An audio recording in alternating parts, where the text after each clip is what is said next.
This week on Earn More, Keep More, we are going to have a best of show.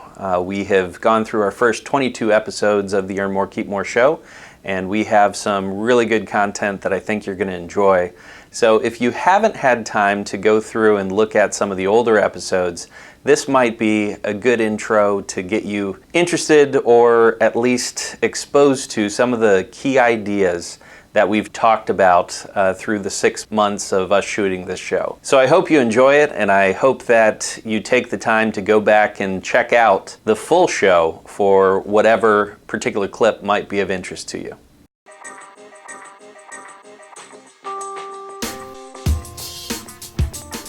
From Goalpost Studios in downtown East Lansing, Michigan.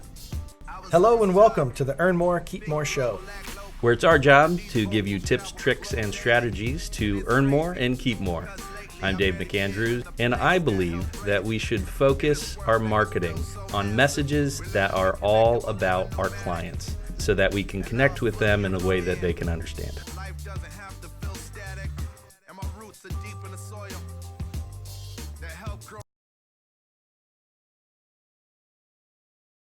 So if I came to you and we're talking at this cocktail party and I said, I do sales and marketing. Yeah. What's kind of your initial thought? Nice, yes. Yeah, so sales and marketing. For anybody who didn't know, that was a snoring sound. That was a snoring sound. That's not a very captivating way to answer that question. I thought it was good. I thought that was very apropos. Well, who's going to tell you it's not, right? You say it and no one's going to tell you that it's a bad response. Well, exactly. What is going on in your mind and in the mind of the person at the cocktail party when you are saying something like that is, I don't see how that connects to me. Yeah. So the job of, if you are at a networking event or even your billboard or even your website, if it is not connecting to the problems of the person that you're talking to, in a way that it explains how they can either survive or thrive, and those two things, encapsulate the essence of everything that comes into the business realm. But if you can't explain it in that way, you're going to completely lose them. Mm-hmm. They will start snoring on you, and you are not going to make an important contact that you might have made otherwise. Right.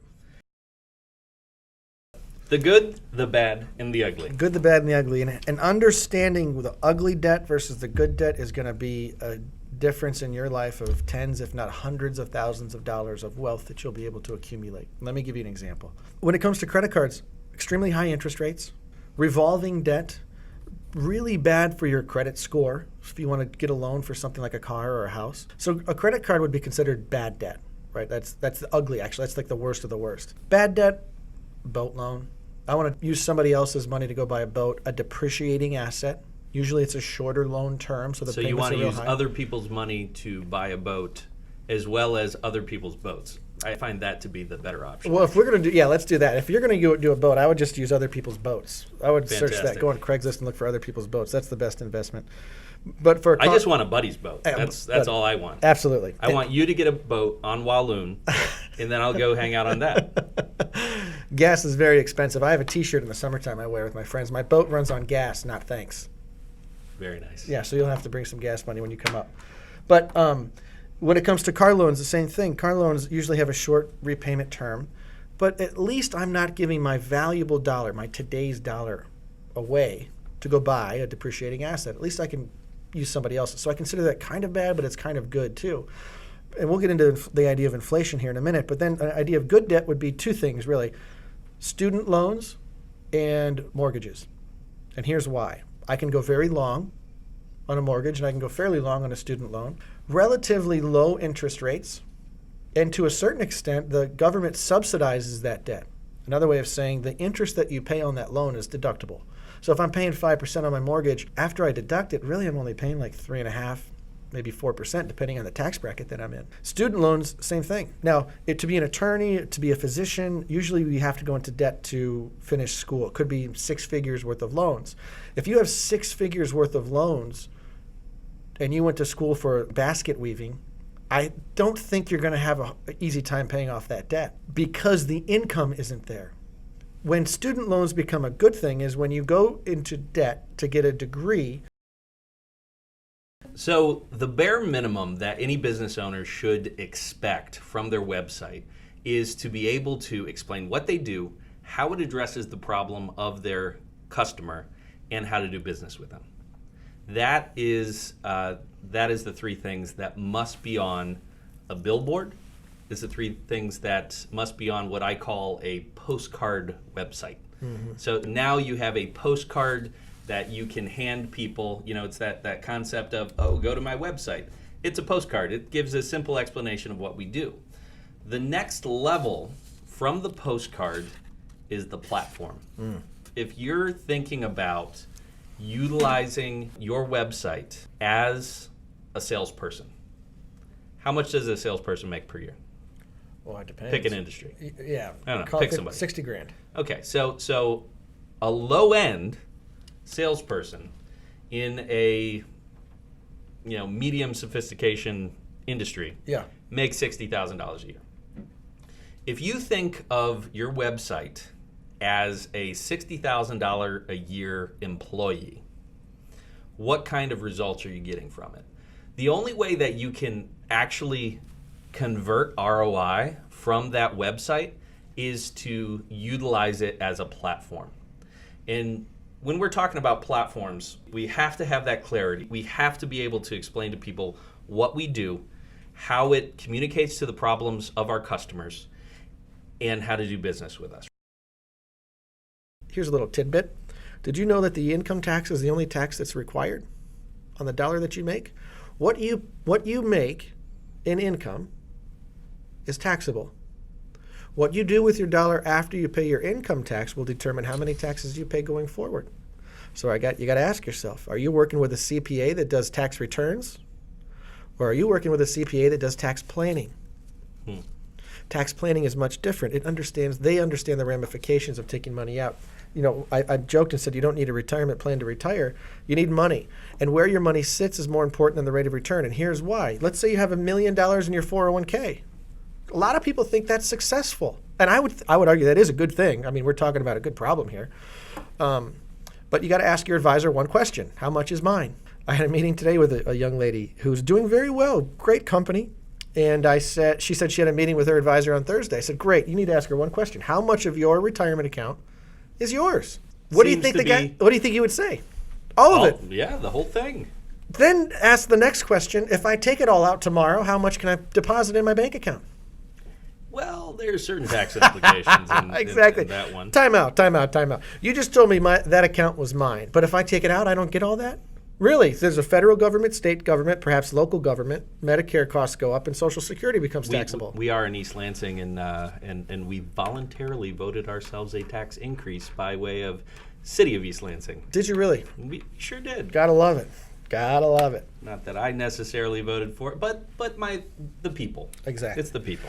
So you pay this tax then when you take it out, and you are lucky right now. Let's call it a 40% tax. So if you have $1 million, you pay 40% in taxes. You might keep $600,000. That is a much different number than $1 million.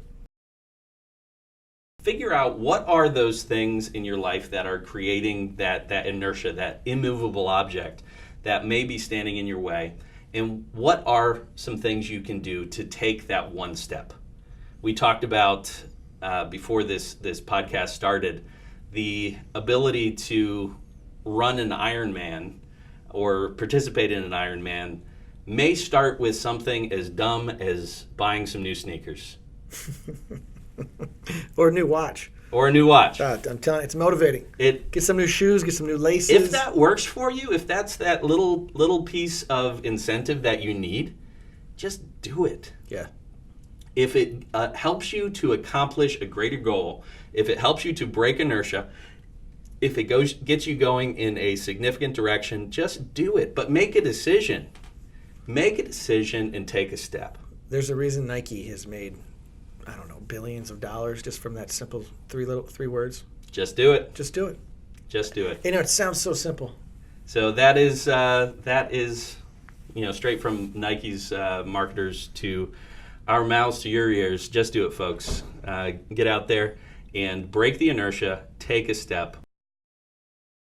10,000 baby boomers a day retire. And what they mean by that is they start accepting their Social Security check.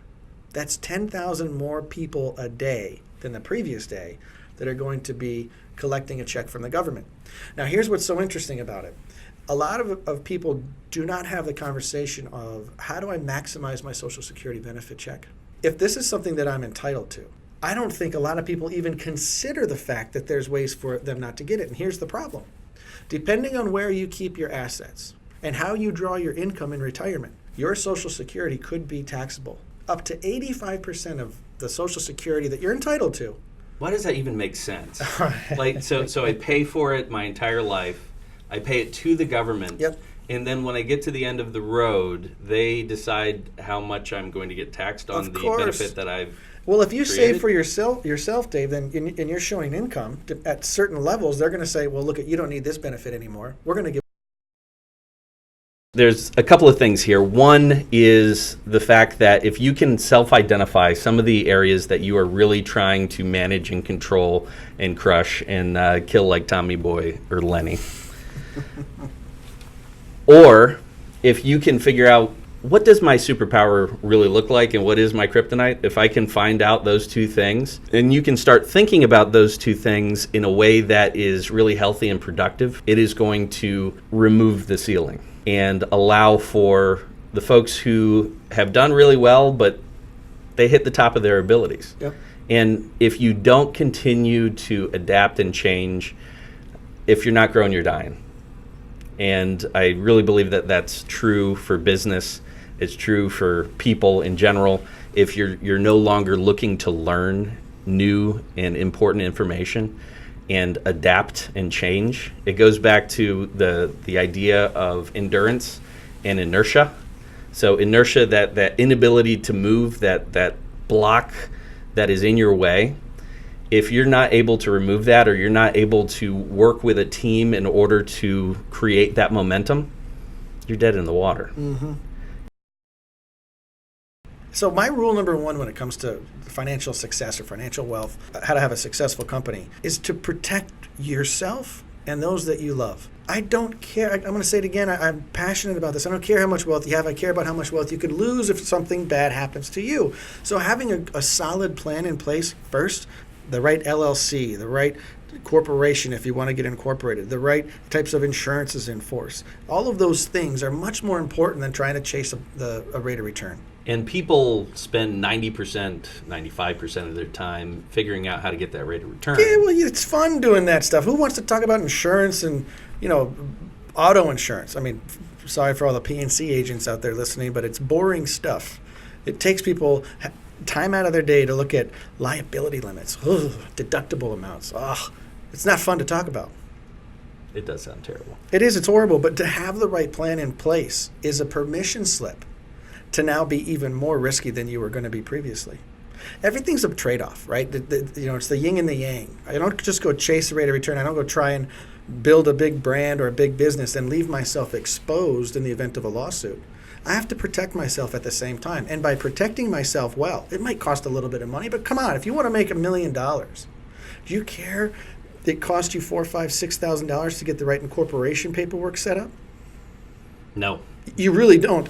And again, if we want to... And it certainly doesn't cost near that much. No. If you want to learn how to earn more, this is how you increase the rate of return. You want to try and keep more, you better protect yourself.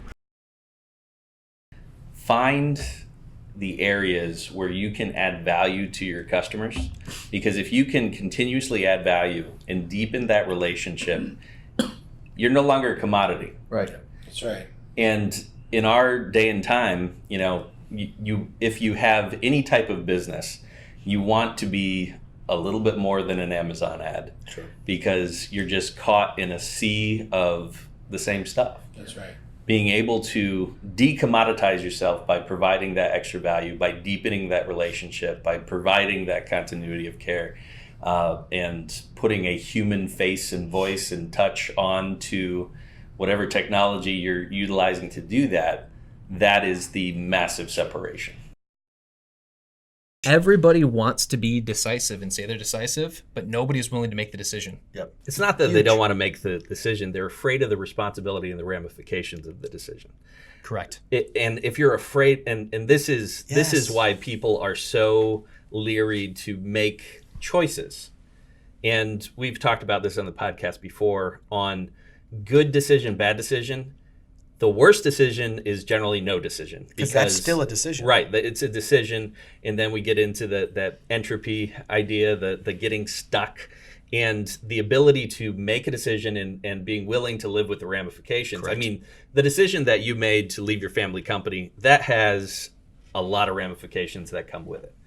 But if you're not in a position that you're able to do what you need to be doing in order to have the type of career and life and fulfillment, those types of things, that would have been a decision that worked against your own self-interest. Correct. Yes. So something that I say all the time is there is no longevity in instant fun. You know, you said this to me and that stopped me in my tracks one And night. people look at me and they're like, Mitch, I get it. You're not a funny guy. You're right. I'm not funny at all. To me, that is funny. Just to say that, I think that's funny. But I'm far more interested in the longevity. Yeah. Of what I'm doing today is going to result in X in whatever, however I measure it, right? So wait, you downplayed a very sophisticated thought by saying, you're not funny. But the thought is the instant gratification seldomly leads to long-term happiness. You said it so much better than I did. That's why I get Yes. the podcast. But Yes. I want you to be back here Yeah, too, by thank the way. you. So what does that mean, though? Because we live in it. I have my cell phone in my pocket. I can find out what all my friends are doing like right now. Right. Instant gratification is like all over the world. How do you do that? This is the boundary question. Yeah, and it's I live in the technology world, so it's a blessing and a curse. How often do you just shut your phone off and put it down? Never, but I flip it over often and put it on do not disturb. See, that's okay. So that's what I was looking for. At some point, it makes sense to go. I'm checking out. That's the same thing as off, by the way. It is. Yes. Sorry, I'm very. I black don't and know white. that mine. I don't know that my phone's been off in the last 6 months. Yes. Like my daughter literally picks up my phone and she does the thing where you turn off apps, and she'll go through 60 different apps because I never turn the thing off. Yeah. I think that's a big word for me. That's a big takeaway for this conversation is the word variation, because Yes. that really is the problem. Absolutely. Variation. I mean, it's so. When you first said it, I thought, yeah, variation. That's the problem. But then the more we're talking about it, it's like, no, that is the biggest part of the mistake is having it done different ways. It's not repeatable. It's not scalable. You can't teach it. I say this often, and I say this in my line of work all over the place. Variation is truly, and I believe this, the root of all that's evil in process, in business. It really, really is. The bad part is it's also the spice of life. We love variation. We love going into our jobs and the excitement, and every day is a new day. That's a challenging. That's what we love. It. We love the stories that we get to tell our family when we go home at the end of the day. Hey, guess what happened today, right? But you don't get the best end results with that. That's why you really have to think about eliminating process variation and really giving a big warm hug to the normal variation that comes in with every new customer that comes in. So the whole concept behind Arm Your Champion is to really focus in what does that company need? Okay? We talked about the we win, I lose. Yeah. It's all about us. So I am going to partner with you and your facility or your organization, and this is what we're bringing to the table. This is what success looks like when you work with us. This is what failure looks like. And we're going to make that digitally portable so that you can bring it to the next 6-10 people that need to be part of this decision and deliver it in such a way that it insulates you from the risk. Yep. And you are able to give them my exact message. It's not your translation of my message. It is my message. Because I can be very clear, because I've been working on it a long time, you are going to have a difficult time doing it. I've worked with dozens of advisors all over the country, and it is amazing how this is a blatantly obvious problem everyone has, but no one wants to sit down and work on this. And this is where the value of a team can come in, because we can kind of unload, like the 6 months you worked with someone, they unloaded for 6 months of a lot of really good knowledge. And you get to sit back and finally you wake up or in the shower one day, it hits you. And you're like, I got it. That clarity is priceless. And I think this is something that all entrepreneurs struggle with. There's so much going on in our heads that we can't do it on our own.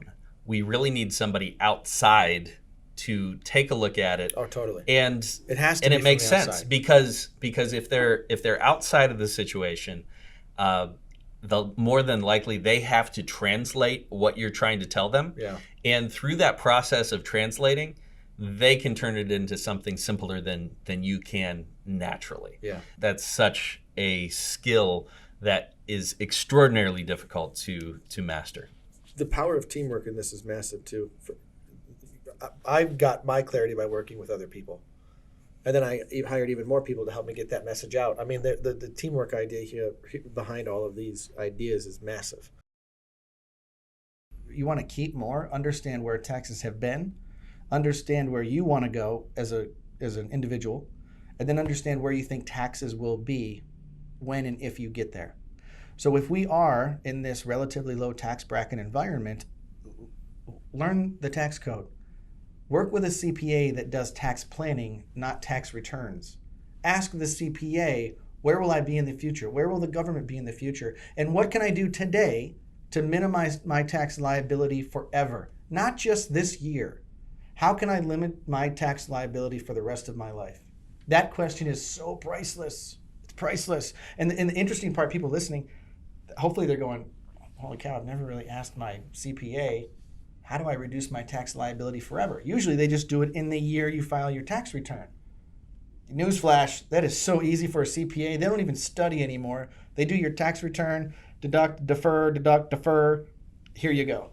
Talk with someone who understands tax planning so that you'll never file a tax return in retirement rather than be susceptible to whatever Bernie and AOC and the Democratic Socialists are voting for.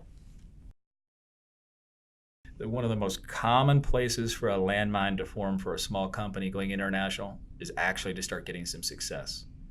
Because you're in a market that's starting to generate revenue, but you could be doing that at the expense of certifications, regulations, and more importantly, you could sign a contract with a distributor that now has you very much over a barrel, meaning that you have given away your rights to even own your product in that market, and you may have signed away your ability to actually divorce them if they're underperforming. So early successes actually drag new companies there more deeply, but they're entering into places with greater and greater danger because they didn't know what to navigate, what to negotiate, or what to expect. I'm taking notes. I'm trying to understand this from a value perspective. And what it seems like you do is that you do the analysis, so if I had an idea of 3 or 4 different markets I'd want to go into based on a gut feeling, we could run that idea through an analysis, and then you could tell me quantifiably which one might work better than the other. Absolutely. At the end of the day, it's not about the number necessarily, but that really gives you a really strong starting point. That's a good way to put it, Matt. And we go further and deeper depending on your organizational know-how and temperament. So step 1, you framed it really well, which is understand not all the markets, but what are the best markets that are going to return the most for the least amount of risk and cost. So that is a hard deliverable. The second is now we need to arm you with the templates, the resources, and the tools to find, vet, court, and close distribution channels that are actually going to take you into those markets. And doing all that work on the front end is incredibly preparatory, because how many times have we heard you only get one chance to make a great impression? For sure. So if you're going to go after top distribution to open up 50% of the world's revenue, you can't be figuring these things out on the fly. Yeah. So we prepare you for those early conversations, and we actually fill a pipeline of target candidates matched to the particular call points and sales channels necessary to grow your revenue. I probably get hundreds of emails in a day, and if it's not from someone that I know and it's got all these colors and random stuff and talking about how I'm going to get rich quick, or your clients need this, or delete, don't even open them. There's probably more unopened, deleted messages in my trash can right now than there are read emails that are in my trash can, which means people are still using this 1990s technology of emailing to try and gather clients rather than trying to create value and become a resource. You mentioned content. Sure. We become a resource. When people want, if I can give value to the world and they want to watch it, I gather eyes. There's value and actually quantifiable dollars in that because other people want to take advantage of my audience. So if I have a message that people want to listen to, I should get it out there. And this whole idea about content, I'm kind of going on a tangent here. I don't know where you want to go, but No. there's a guy named Gary Vee, and if anybody doesn't know who Gary Vee is, my gosh, open up Instagram or LinkedIn or Facebook and just type in. I think Gary Vee has broken the internet before. He's crazy, man. Yeah. But he has this idea that he talks about all the time. Don't create content. Don't create it. Don't set aside you're gonna, all right, so for 6 hours I'm gonna create content. No, document it. Like literally in my office, I set up a camera, and when I help other advisors, I help advisors all over the country, just helping them communicate with their clients and then helping them understand how different products work and then how the tax code works, that kind of thing. I'll record meetings and then share that stuff. There are so many times I've been reached out to by advisors going, thank you so much for sharing that video because I'm going to take that and use it to my clients. I'm creating an audience that people want to come and listen to what I have to say. But isn't that funny how confident your clients can be? Oh. Target date fund. Like I have people go, oh, I have my money in a target date fund, so I'll be fine. It's set to really do well. By the time I retire, because it's got the date and the name. The date's there, so it's going to do well. Yeah, it says the year I'm going to retire, so it's going to do well. Yeah, somebody decided that as I get closer to retirement, I need to take on less risk, and it actually has zero to do with what's going on in the economy at the time, what's going on in the market at the time, and what's going on in my own personal financial world at the time. It's basically just an algorithm that adjusts things over time. And it's become the default mechanism because what they were finding was they weren't getting employees to contribute to the retirement plans of employers. And because it's important for the more sophisticated employers to be able to contribute to their own plans, it benefits them if they can get more participation by their employees. Well, now they require it too, don't they? Well, now many companies are doing an automatic deferral of employees' pay. And if the employee doesn't step in and make some sort of investment allocation, target date funds are a very popular choice, as are fixed rate funds. But my whole thinking on that is if we can just go back to basics and say that we can all understand that someday we're not going to be able to work and earn money. We're still going to have expenses. So that means we have to save some money today so that it will be available tomorrow. That's a simple concept. And if we go back to our childhood, we probably all learned the earlier you start saving, the better off you'll be, because over time your money can grow and it can compound. And this is where I always fall back on my good friend Albert Einstein, who in his infinite wisdom pointed out that compound growth and compound earnings is the eighth wonder of the world. It's actually my money earning money.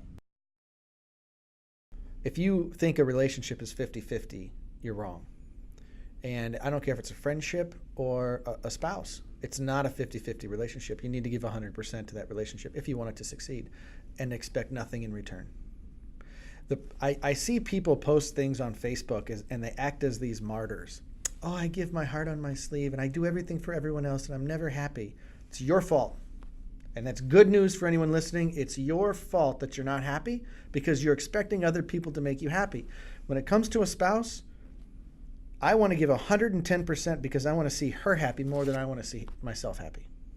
When it comes to friends, I'm not expecting any. There's a couple of friends that have blown me off in the last few weeks because they're so busy doing their own thing. I'm not mad at them, right? I want to give them 100% and expect nothing in return. And I will never be dissatisfied if I continue doing that. I can limit the exposure of how many times I get disappointed, but I'm not going to disappoint myself if I just stick true to my own principles and then give 100% in that relationship. It's not a 50-50. And the same thing applies to business. 100, yeah. Because if you are in business to serve others, you are much more likely to be successful than if you're going into business to serve yourself. So if you can articulate eventually what you want to do and the impact it will have on somebody else that will put them in a position better than they were before you've arrived, and you will find people who will knock on your door to help them get to where they want to be. I want to be known as a problem solver. I don't want to be known as a salesman. So if I can help you understand what a problem is, I can then offer a solution. But you have to acknowledge there's a problem. If not, I have nothing to sell. In fact, I think what you're hitting on, this idea of going out and proving value for others, I think it goes deeper than business. I think it goes into who we are as individuals. As a society, human beings. Human beings, Yeah. exactly. People think that I want to make myself happy, and that's the lie, is you can't make yourself happy. Happiness is a result of, generally, finding a way to connect with another human being and doing something for them. Yeah. And by being able to do that, they find fulfillment, they find that happiness that they're looking for. And it's in our DNA, it's in our wiring to look for that, to be able to connect with others in a meaningful way. Everybody is looking for meaning in their work, in their life, in their profession. And if we can find and help people find their meaning in their work, we'll find meaning in ours. Absolutely. If you are buying everything at full retail value, Yeah. you're making a huge mistake. Yeah, you very well could. There's so many things that as soon as you exit the door, it gets whacked by 50%. Yep. That you could just as easily buy at 50% less and then use for 6 months, use for a year, and sell it for the same thing or just a little bit different. Think about the people coming out of college that have a hard time finding a job because you need experience. So I hear this all the time that, you need 3 years experience, you just come out of college, you have no experience, how are you going to get a job? Well, there's ways to hustle. Here's a business model that's nationwide. People know of pawn shops that survives. They thrive on the idea of buy low, sell high, and selling used items. The ego in us steps in when we want to get a lot of brand new stuff. Like my watch that I mentioned. No one on the planet knows that I'm not the original owner of this watch. Well, the day after you buy that brand new, it's used. It's exactly. And no one knows that I didn't buy it brand new. People still go, that's a cool watch. Thank you. I could get a Shinola collection by going to your store for the next 6 months. And I would pay 30, 40% of, retail. Now, I'm not saying I don't want to hurt Shinola's sales by any means, but this market is out there. So for the people that are trying to save more, don't buy brand new. Leadership is when, and that's where we kind of find ourselves again, is that it's a whole bunch of things you do, but it really exudes out of who you are. Like, who are you as a person? Kindness is a word that as a leader has been on me. I've been thinking about that a ton. Were you kind? Were you reasonable? And we oftentimes, if we look back and ask that question, like, were you kind? No, I really wasn't. Were you reasonable? Mm-hmm. If you're honest with yourself, maybe you weren't reasonable. And so some of these things of, like, I suppose treating others as we'd like to be treated, right? Yeah, it's kind of, I mean, these are like, I think the more trite something becomes, the less we believe it, when in reality, like, these kindergarten phrases are super useful. My 8-year-old daughter this morning, while I was getting ready to go to work, she said, "Dad, tell your workers that they're doing a good job." And I was like, I will do that. Yes, That's right. But That's awesome. but something just simple as that kindness. Well, because this for the same reason that if you don't recruit to money, their reward shouldn't be money. Yeah. Right? If you recruit to this why that you're describing so eloquently, that should be their reward. Embrace that idea and make them feel even more comfortable with it. You know, I love that idea. A lot of people aren't driven by money. Yeah. Some people say they might not. They probably are to an extent, but it's not what gets everybody out of bed in the morning. So when we talk about earning more and keeping more, understanding how to file taxes and save taxes in the year that you file is one thing. Arguably, at least just as important, if not more important, is how to minimize taxes for the rest of your life. Last time I saw you, we sat down in the back of a room and we were talking about income-based taxation. Yeah. Types of taxation that only becomes effective if you show an income. Meaning this, where you keep your assets will affect how many taxes you pay in the future. In other words, you could be building an account hoping to get a big pile and minimizing what you're entitled to at the same time. And the person, here's my little asterisk, and the person who manages the big pile, they're not going to be the one to tell you this. I hope you enjoyed taking a look at this best of episode. Hopefully some of the ideas that we presented you are taking to heart so that you can earn more and keep more. Please go back and take a look at some of those episodes that you may have missed at earnmorekeepmore.show, or subscribe to iTunes to the Earn More Keep More show, and we will keep those episodes coming in the weeks and months ahead. Drop the mic. Well, thank you for listening to the Earn More Keep More show. Do not forget to hit that subscribe button below so that you can make sure you're up to date on all the new episodes. And if you want to be a guest, we would love to hear from you. On our website, we have an easy downloadable form where you can put in your information and share with us your experience of how you've turned a problem into a process. We are all about our listeners, and we want to make sure that our listeners are finding a place. And we are most excited for you guys to share with us how you are earning more and keeping more. We look forward to hearing from you. This has been a Goalpost production. That's it for us. We are your hosts, Dave McAndrews and Matt Love. Our executive producer and creative guru is Jennifer McKinstry. Our social media director is Mark Farnes. And a very special thank you to Lansing's own Jose Moore for providing the music. Thanks for listening.